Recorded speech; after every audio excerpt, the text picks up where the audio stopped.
যে এটা সরকারের ব্যর্থতা। পিতা মাতাকে বৃদ্ধাশ্রমে দিয়ে আসা, এটা একরকম জেলখানা না? এটাকে অমানবিক না? সরকারের দায়িত্ব তা সমর্থন করা না সন্তানকে বাধ্য করা খোরপোশ দেওয়া? ইসলাম সব সময় সর্বোন্নত বিধান দেয়। সন্তানের উপর ওয়াজিব পিতামাতার ভরণ পোষণ লালন পালন। সরকারের উচিত এগুলো দেখা, সন্তানদেরকে বাধ্য করা, পিতামাতার ভরণ পোষণ সন্তানকে দিতেই হবে। ঠিক আছে? তারপরে আমার দৃষ্টিতে সরকারের উচিত জীবিত থাকতেই তো কত সন্তান পিতার সাথে বেয়াদবি করে, না ফরমানি করে, পিতার ভরণ পোষণের দায়িত্ব নেয় না। বাংলাদেশে এখন শুরু হয়েছে ইউরোপীয় কালচার, বৃদ্ধ পিতা মাতাকে বৃদ্ধাশ্রমে দিয়ে আসে। আমার দৃষ্টিতে এই যে এটা সরকারের ব্যর্থতা। পিতা মাতাকে বৃদ্ধাশ্রমে দিয়ে আসা, এটা একরকম জেলখানা না? এটাকে অমানবিক না? সরকারের দায়িত্ব তা সমর্থন করা না সন্তানকে বাধ্য করা খোরপোশ দেওয়া? ইসলাম সব সময় সর্বোন্নত বিধান দেয়।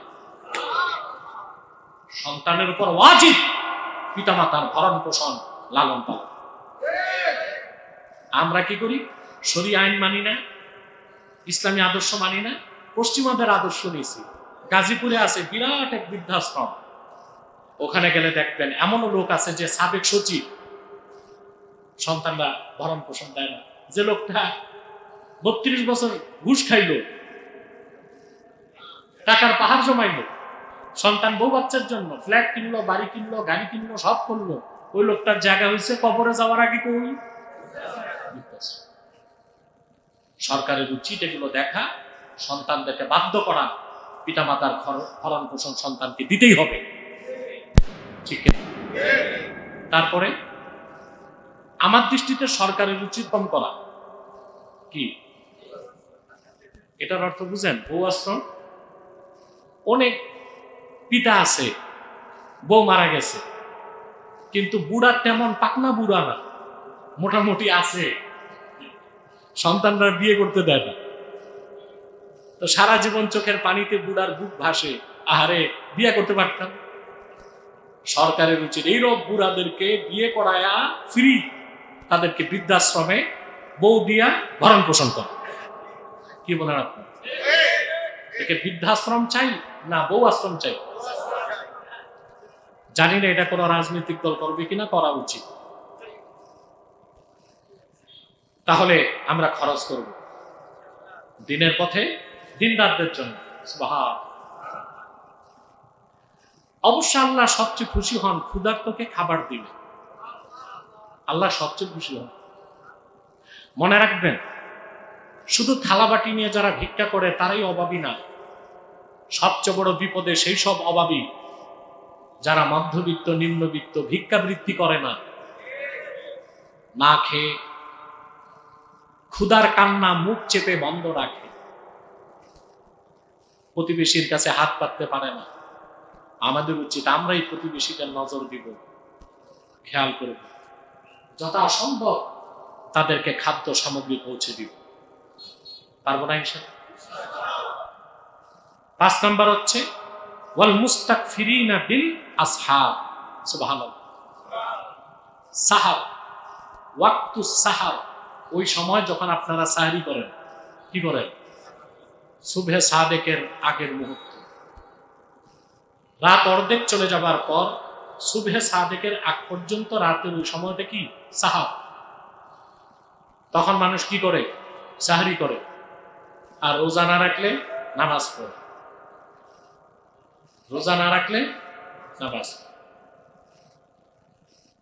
আল্লাহ রাব্বুল আলামিন বলেন, পঞ্চম বৈশিষ্ট্য হচ্ছে আল্লাহর প্রিয় বান্দাদের শেষ রাতে তারা আল্লাহর কাছে ক্ষমা প্রার্থনা করে নামাজের মাধ্যমে। বলেন সুবহানাল্লাহ। অর্থাৎ তারা শেষ রাতে আল্লাহর জন্য তাহাজ্জুদ নামাজ পড়ে আবার ঘুমাতে যায়, ফজরের প্রস্তুতি নেয়, ঘুম থেকে উঠে কিংবা নামাজ পড়ার পরে ফজর পর্যন্ত আল্লাহর কাছে রোনা জারি করে।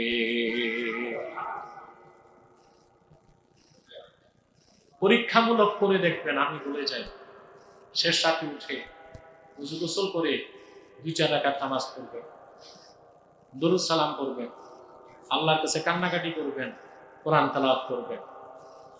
1 দিন, 2 দিন, 3 দিন, 4 দিন, 5 দিন, 6 দিন, 7 দিন, 40 দিন এই আমলটা করার পর আপনাকে আর ডেকে তুলতে হবে না, আপনি বিছানা থেকে উঠে যাবেন।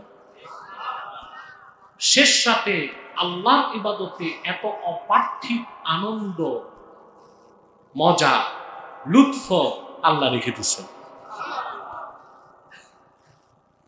সুবহানাল্লাহ। সালাতের মাধ্যমে, নামাজের মাধ্যমে আল্লাহর বান্দা সবচেয়ে বেশি দ্রুত আল্লাহর নৈকট্য লাভ করতে পারে। কিসের মাধ্যমে? আল্লাহ বলছেন ওয়াসজুদ ওয়াক্তারিব, সাজদা করো, কাছে আসো। এই অফার কার পক্ষ থেকে? সুবহানাল্লাহ। নামাজ পড়ো, কাছে আসো, আল্লাহু আকবার। আল্লাহর নৈকট্য পেতে শেষ রাতে তাহাজ্জুদ নামাজের কোনো বিকল্প নেই। নামাজ পড়ে হাত তুলে চান আল্লাহর কাছে, কি চাইবেন আপনি? অভাব বলুন, দুঃখ কষ্ট বলুন, সংসারের অশান্তি বলুন, মনের বাসনা পূরণ হয় না, হালাল বৈধ বলুন আল্লাহর কাছে, তিনি শুনবেন, নগদ দিবেন, যদি না দেন আখিরাতে দিবেন। সব সময় আল্লাহর কাছে চেয়ে নগদের আশা করবেন না। আল্লাহ মুমিনের একটা দোয়া আল্লাহ বিফল দেন, কিছুটা দুনিয়ায় দেন, বাকিটা। আবুল কাসেম কুশাইরি রাহমাতুল্লাহি আলাইহি আর রিসালাতুল কুশাইরিয়াতে লেখেন, কাল কিয়ামতের দিন হিসাব নিকাশের পরে আল্লাহর বান্দা দেখবে কাজের বিনিময় ছাড়া আল্লাহ তাকে অসম্ভব নেয়ামত দিয়েছেন, সম্মান মর্যাদা দিয়েছেন। সে বলবে, আল্লাহ এই কাজগুলো কিসের বিনিময়ে দিলা? আল্লাহ বলবেন, দুনিয়ায় তুমি যত দোয়া করতা সবটাই কবুল হয়েছে, যা দেওয়ার দুনিয়ায় দিয়েছে, বাকিটা আজকে দিয়ে দিলাম। কখনো বিফলে যায় না মুমিনের দোয়া। সুবহানাল্লাহ। যদি মুমিন ইমানদার হয়, হালালখোর হয়, আর দোয়া যদি দিল থেকে হয়, কোত্থেকে? তা শেষ রাতে নামাজ পড়বেন শুধু আজকে? প্রতিদিন চেষ্টা করবেন। যৌবনকালে আল্লাহর ইবাদত করলে আরশে আজিমের ছায়া তলে জায়গা পাবেন। 7 ব্যক্তিকে আল্লাহ আরশে আজিমের ছায়া তলে জায়গা দিবেন, এর মধ্যে সেই যুবক যে যৌবন থেকে আল্লাহর ইবাদত শুরু করছে। করবেন না ইনশাআল্লাহ? আমি শেষ রাতে নামাজ পড়লে কি ফজিলত, একটা হাদিস শোনাচ্ছি, সুনান তিরমিজির হাদিস। আল্লাহর হাবিব সাল্লাল্লাহু আলাইহি সাল্লাম ইরশাদ করেছেন, ইন্না ফিল জান্নাতি গুরাফা তুরা যুহুরুহা মিন বুতুনিহা ওয়া বুতুনুহা মিন যুহুরিহা ফাকামা আ'রাবিয়্যুন ফাকালা লিমান হাদা ইয়া রাসূল লিমান হিয়া ইয়া রাসূলুল্লাহ সাল্লাল্লাহু আলাইহি ওয়াসাল্লাম। আল্লাহর হাবিব সাল্লাল্লাহু আলাইহি ওয়াসাল্লাম বললেন, আল্লাহর জান্নাতের মধ্যে কিছু কামরা আছে, যে কামরাগুলোর ভিতর থেকে বাহির দেখা যায়, বাহির থেকে ভিতর দেখা যায়। সুবহানাল্লাহ। এক বেদুইন সাহাবী দাঁড়ায় গেলেন, বললেন, ইয়া রাসূলুল্লাহ ইয়া হাবিবাল্লাহ, জান্নাতের কথা শুনেছি, জান্নাতের ভিতরে এই রকম কামরা আল্লাহ কাকে দিবেন? আপনারাও কি চান? মনের কানে শুনে হৃদয়ের পাতায় লিখে নিবেন, পারবেন? আল্লাহর হাবিব সাল্লাল্লাহু আলাইহি ওয়াসাল্লাম ইরশাদ করলেন, লিমান আতাবাল কালাম ওয়া আত'আমাত তুআম ওয়া আদামাস সিয়াম ওয়া সাল্লা ফিল লাইলি ওয়ান নাসু নিয়াম। আমার উম্মত সমস্ত ফরজ ওয়াজিবের পরে 4টা নফল কাজ করবে। যে ব্যক্তি তার মুখের কথাকে পবিত্র করলো, বেশি বেশি নফল রোজা রাখলো, ক্ষুধার্ত মানুষকে খাওয়ালো, রাতে নামাজ পড়লো যখন সবাই ঘুমিয়ে থাকে, রাতে নামাজ পড়লো তখন সবাই ঘুমিয়ে থাকলো যখন, এই চারটা কাজ যে করবে আল্লাহ তাকে জান্নাতের উঁচু মাকাম দিবেন, সেই দামি কামরাগুলো দিবেন। করবেন? তার সাথে আমরা প্রতিদিন নামাজ পড়ার চেষ্টা করি। একটি কথা বলে সমাপ্ত করছি। সাধারণ মুসলমানদের নিকট বছরে একবার লাইলাতুল বারাত আসে, কিন্তু যারা আল্লাহর আশেক বান্দা বছরের প্রতিটি রাতই তারা লাইলাতুল বারাতের মতো কাটায়। আল্লাহ যেন আমাদেরকে আল্লাহর খাস বান্দাদের অন্তর্ভুক্ত করেন। কটা কাজ? জোরে বলেন। আল্লাহ বলেন আস-সাবিরিন ওয়াস-সাদিকিন ওয়াল-কানিতিন ওয়াল-মুনফিকিন ওয়াল-মুস্তাগফিরিন বিল আসহার। এই পাঁচটা বৈশিষ্ট্য যাদের মধ্যে থাকবে, অর্থাৎ যারা ধৈর্যশীল, যারা সত্যবাদী, যারা বিনয়ী, নিয়মিত ইবাদত করে, যারা আল্লাহর পথে খরচ করে, আর যারা শেষ রাতে নামাজ পড়ে আল্লাহর কাছে রোনাজারি করে, এই লোকগুলো আল্লাহর ওয়ালি, খাস বান্দা। বিনা আযাবে আল্লাহ তাদেরকে বেহেশত দিবেন এবং বেহেশতের সুউচ্চ মাকাম তারা লাভ করবে।